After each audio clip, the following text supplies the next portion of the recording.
Deux légendes, un vainqueur. Voici ce qui s'est passé quand Steven Seagal a combattu contre Frank Dux. Cela a commencé par un défi qui n'était pas censé sortir de la pièce. Une conversation tranquille entre deux figures respectées de la scène des arts martiaux de Los Angeles a mis en mouvement une rencontre que les fans débattaient depuis des décennies. Que se passerait-il quand Steven Seagal combattrait Frank Dux ? Les deux hommes étaient célèbres, tous deux controversés, et tous deux inébranlablement confiants en leurs capacités, mais pour des raisons entièrement différentes. Quand le destin les a placés sur le même tapis devant un public sélectionné et silencieux à North Hollywood, l'argument s'est arrêté et le combat a commencé. C'était un combat qui pousserait chaque homme à la limite, avec l'issue décidée dans les moments finaux électrisants. Les spectateurs regardaient un combat entre deux personnages complètement différents.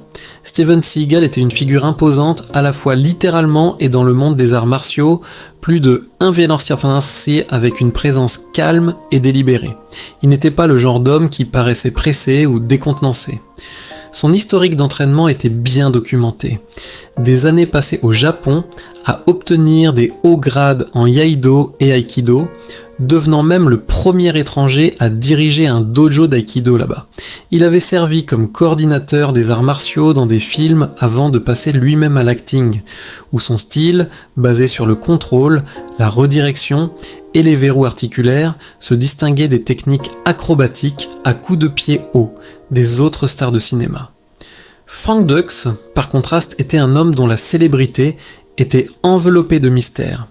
Il prétendait avoir été entraîné au ninjutsu Koga Yamabushi sous un maître nommé Senzo Tanaka, passant des années à apprendre des techniques de furtivité, de vitesse et de précision.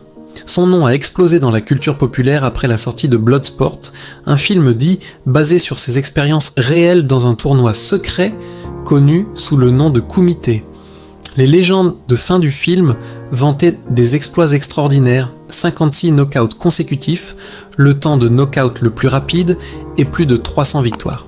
Mais tandis que ces chiffres enflammaient l'imagination, ils n'ont jamais été vérifiés indépendamment. Dans les cercles des arts martiaux, son histoire était aussi divisive que célèbre. À la fin des années 1990, Seagal et Dux étaient tous deux des noms bien connus dans la communauté des arts martiaux, bien que pour des raisons très différentes. Seagal avait un parcours prouvé, parfois polarisant, comme instructeur et pratiquant légitime. Dux avait la mystique d'un homme qui prétendait avoir combattu et gagné dans un monde caché que peu croyaient exister. Sur le papier, il semblait destiné à s'affronter, mais peu pensaient que cela arriverait vraiment.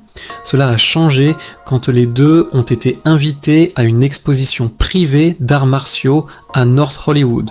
L'événement n'était pas ouvert au public et il n'y avait pas de projet de le filmer. La liste des invités était composée d'instructeurs de haut niveau, de coordinateurs de cascades et de chorégraphes de combat. Des gens qui vivaient et respiraient les arts martiaux pour gagner leur vie. L'idée était de réunir des pratiquants de différents styles pour démontrer des techniques et échanger des idées. Du moins, c'était le plan. À mesure que le jour approchait, des rumeurs ont commencé à circuler parmi les participants. Seagal et Dux étaient tous deux confirmés et aucun des deux hommes ne semblait intéressé à simplement montrer des mouvements répétés. Il y avait des discussions sur un sparring amical entre les deux, quelque chose qui testerait les compétences sans la prétention d'un combat mis en scène. La possibilité suffisait à faire crépiter l'atmosphère d'anticipation. Seagal est arrivé le premier, portant un jean noir uni et se déplaçant avec sa confiance habituelle non pressée. Il a salué quelques personnes calmement, puis est monté sur le tapis pour s'étirer et rouler les épaules. À sa taille, il paraissait encore plus grand dans les quartiers rapprochés du dojo, ses mouvements économes mais intentionnels. Du est entré quelques minutes plus tard dans un gis blanc avec une ceinture noire nouée serrée à la taille. Il a balayé la pièce du regard, les yeux vifs, puis a échangé des hochements de tête avec quelques visages familiers. Il semblait plus léger sur ses pieds, shiftant son poids facilement alors qu'il s'échauffait avec des mouvements courts et nets. Les deux hommes se sont serrés la main brièvement, poignée ferme, contact visuel direct, mais pas de small talk. Quel que soit le respect mutuel qui existait entre eux, était tempéré par un défi silencieux. L'arbitre, un instructeur senior respecté pour son impartialité, s'est placé entre eux et a exposé les règles. Ce serait un sparring full contact, mais avec restriction. Pas de frappes à la tête, pas d'intention de blesser, et le match durerait jusqu'à ce que le temps soit écoulé ou qu'un homme gagne un avantage décisif. Les deux ont accepté sans hésitation. Au moment où ils se sont mis en garde, la pièce est tombée dans le silence. La poignée de spectateurs s'est penchée en avant sur leur siège. Seagal se tenait droit, sa stance ouverte mais ancrée, les mains prêtes à intercepter plutôt qu'à frapper en premier, dû à adopter une posture plus lâche, plus mobile, son poids shiftant alors qu'il rebondissait légèrement sur la plante des pieds.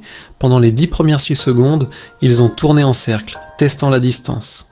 Dux a bougé le premier avec un jab rapide, et Seagal a répondu en inclinant légèrement son corps, gardant le plus petit homme juste hors de sa portée. Puis, Dux a foncé en avant, lançant un low kick vers le tibia de Seagal. Seagal l'a laissé glisser sur sa jambe, avançant en même temps pour checker le mouvement de Dux avec une paume légère au torse. Ils se sont séparés à nouveau, les yeux verrouillés. Dux a frappé ensuite, cette fois avec une explosion de vitesse, un jab au torse, un hook vers le côté. Le bras gauche de Seagal s'est levé pour bloquer le jab, sa main droite attrapant le hook en plein vol. Avec un tour rapide, il a shifté le momentum de Dux, appliquant un verrou articulaire debout qui l'a forcé à se plier légèrement. Dux s'est libéré presque instantanément, reprenant sa stance. Les spectateurs ont murmuré, impressionnés par la vitesse à la fois de l'attaque et du contre.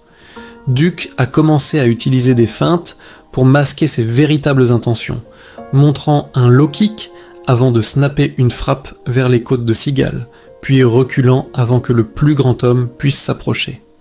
Seagal est resté patient, laissant Dux dépenser de l'énergie tandis qu'il maintenait le contrôle du centre du tapis. Puis Dux a trouvé son premier coup net. Timing son entrée parfaitement, il a glissé dans la portée de Seagal et a délivré un short snapping punch au corps. Ce n'était pas assez pour blesser, mais il a atterri avec précision. Il a suivi avec une autre frappe, celle-ci effleurant le côté de Seagal avant que le plus grand homme pivote away. Le contre de Seagal a été presque immédiat. Alors que Dux essayait de presser, la main de Seagal a jailli, agrippant son poignet et le tirant en avant dans un mouvement de balayage. Dux a trébuché d'un demi-pas avant de se rattraper en roulant rapidement pour se libérer. Les échanges étaient rapides, mesurés et tendus. Chaque fois qu'un homme semblait gagner un avantage, l'autre trouvait un moyen de reset. Le contest physique était égalé par un contest psychologique. Aucun ne voulait montrer de frustration, ni donner à l'autre la satisfaction de voir du doute. À mi-parcours du match, le rythme a changé. Dux a lancé une autre attaque, feintant haut, avant de sweeper bas à la jambe avant de Seagal. Cette fois, le sweep a connecté, forçant Seagal à ajuster son appui.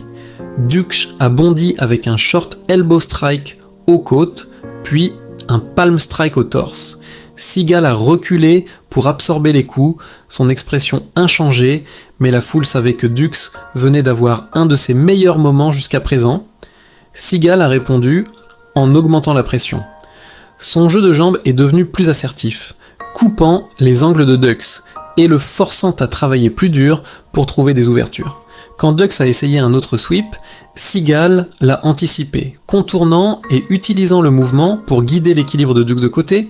Cela ne l'a pas mis au sol, mais a stoppé son momentum. À ce stade, les deux respiraient plus fort.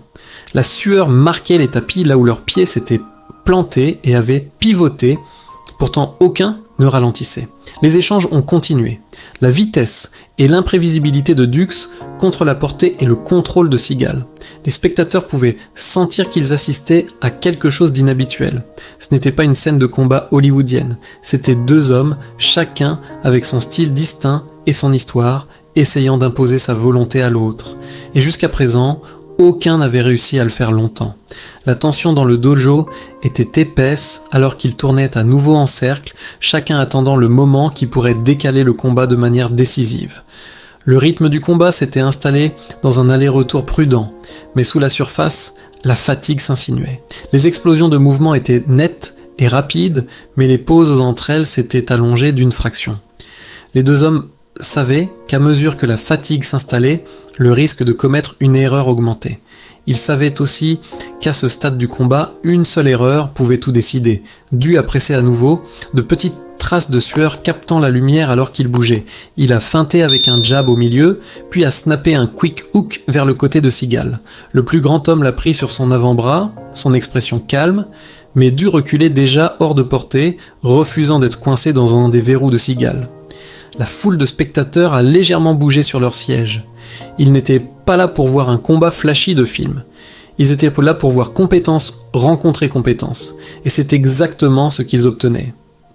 Seagal a ajusté sa stance, glissant un pied en avant, son poids équilibré, ses yeux verrouillés sur le torse de Dux plutôt que sur son visage. Il savait que le torse révélait plus sur les intentions d'un adversaire que les yeux ne le pouvaient. Dux, léger sur ses pieds, continuait à shifter d'un côté à l'autre, cherchant un angle. Puis sans avertissement, Dux a explosé en avant. Un low kick a fouetté vers la cuisse de Seagal.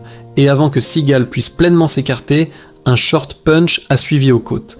Les frappes ont atterri assez net pour faire expirer Sharply, le plus grand homme. Du a essayé de suivre avec un coude, mais cette fois Seagal a avancé, fermant l'écart avant que le coup puisse connecter. Il a attrapé le bras de Dux, utilisant son propre poids pour le pousser en arrière. Dux a roulé l'épaule et s'est tordu pour se libérer, pivotant away pour éviter d'être traîné au sol. C'était une pensée rapide et a gagné quelques murmures d'appréciation des spectateurs. Les échanges sont devenus plus courts maintenant, les deux hommes conscients que toute tentative de enchaîner trop de mouvements risquait de se faire prendre. Un jab ici, une déviation là, un bref clash d'avant-bras avant séparation. La tension était assez épaisse pour être sentie dans l'air. Tout le monde retenait son souffle, attendant de voir qui ferait le mouvement final. Les minutes finales du match s'écoulaient et les deux hommes savaient qu'ils avaient besoin de quelque chose de décisif.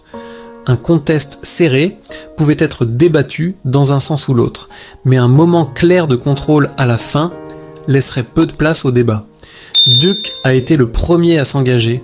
Il a avancé avec une combinaison conçue pour submerger. Low kick, jab, hook, another, low kick. La rafale venait vite, et tandis que Seagal absorbait certains et parait les autres, le rythme le forçait à céder du terrain. C'était une poussée agressive, et pendant un moment, Dux avait Seagal en recul vers le bord du tapis.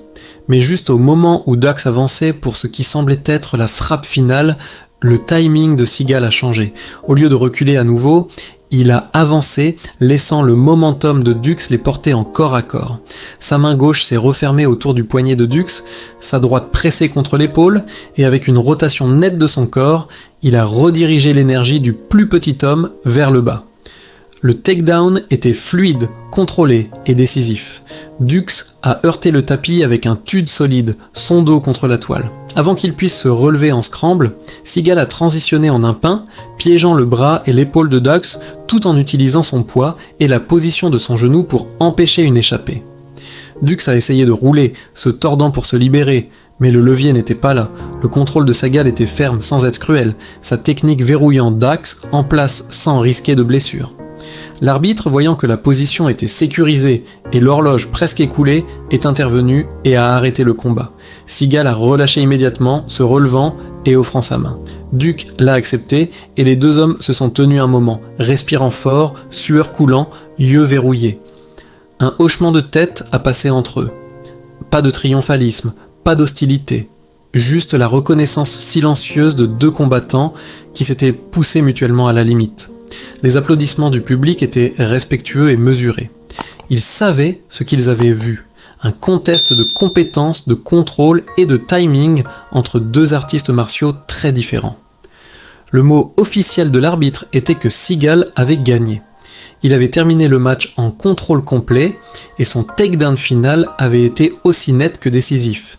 Mais les discussions, alors que les gens quittèrent le dojo, racontaient une histoire plus complexe. Certains arguaient que la vitesse de Duke et ses frappes nettes avaient rendu le combat beaucoup plus serré que le verdict ne le suggérait. D'autres estimaient que la capacité de Seagal à dicter la distance et à neutraliser les attaques l'emportait sur les points que Dux avait marqués avec son burst offensif.